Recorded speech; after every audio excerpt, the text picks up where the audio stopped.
A Camping Spree with Mr. Magee, written and illustrated by Chris Van Dusen. Early one morning at 7:03, Mr. Magee and his little dog Dee packed up the camper and hitched up the load, hopped in the Rambler, and then hit the road. They drove to the mountains, far from the sea, for 2 nights of camping, or possibly 3. "There's nothing like camping," said Mr. Magee. "I know you will love it. Just you wait and see. The views are fantastic. There's hardly a sound. Aside from the wildlife, there's no one around. And the air is so sweet you'll sleep like a log," said Mr. Magee to his small spotted dog. A few hours later, they took a sharp right and found a great spot to lay camp for the night. It was high on a hill with a beautiful view of Mount Adams, Mount Lincoln, and Jefferson too. But perhaps the most wonderful feature of all was the brook that ran over a steep waterfall. Dee gathered pine cones and branches and logs. Magee made a campfire and cooked some hot dogs. And as the sun set behind far distant knolls, they sat roasting marshmallows over the coals. As the embers went out, they felt tired and dozy, so they climbed in their bunk beds, all comfy and cozy.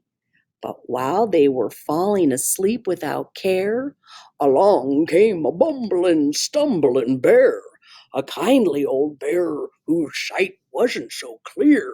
He couldn't see far and he couldn't see near, but he could smell marshmallow, sticky and sweet. This smell made him hungry. He wanted a treat. Yum, yum, yum, yum, yum, yum, yum.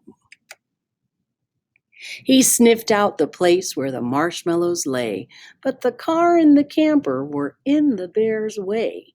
Yet that didn't stop the sneaky old snitch. He simply tried squeezing right under the hitch. And as he was shimmying into the gap, he pushed up the hitch, which let go with a snap. Now that the camper and car were untied, they started to roll down the rocky hillside. The car bounced away on the old logging road, while the camper was heading to where the stream flowed.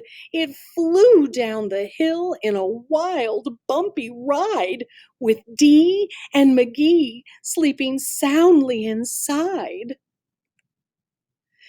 They were snoring and snoozing, enjoying a dream, when splash went the camper right into the stream. The splash shook the camper. They bumped out of bed. "Now what in the world was that?" Magee said. And when he looked out and saw where they were, his hair stood on end, and so did Dee's fur. They were caught in the rapids, but that wasn't all. They were headed smack dab for the big waterfall.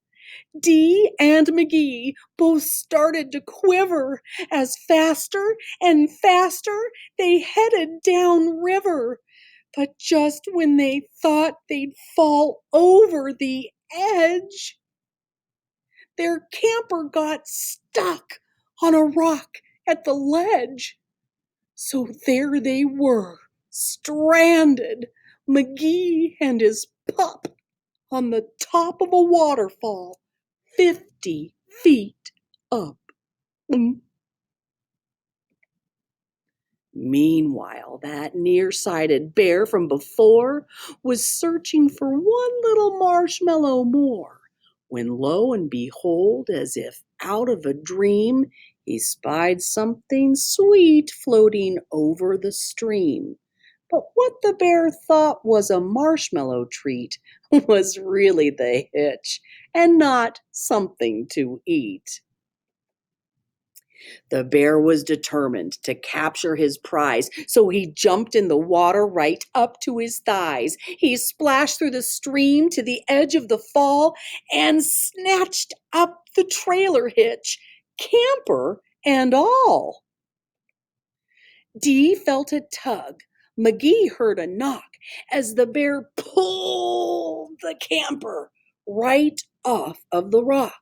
He dragged them both all the way back to the bank when he realized the hitch was not sweet, but quite rank. He spit out the hitch and left in dismay, while Magee and Dee's camper again rolled away. It flew down the path with a jolt and a jar and stopped in some bushes right next to the car. Dee popped her head out. Magee looked out too. Had they really stopped rolling? Could it be true? At last, things were quiet and peaceful and still. They hooked up the hitch and drove off down the hill. And on the way home, Magee said to Dee, "That trip wasn't quite like I thought it would be." So when they got home, with the sky turning red, they decided to camp in the backyard instead. The end.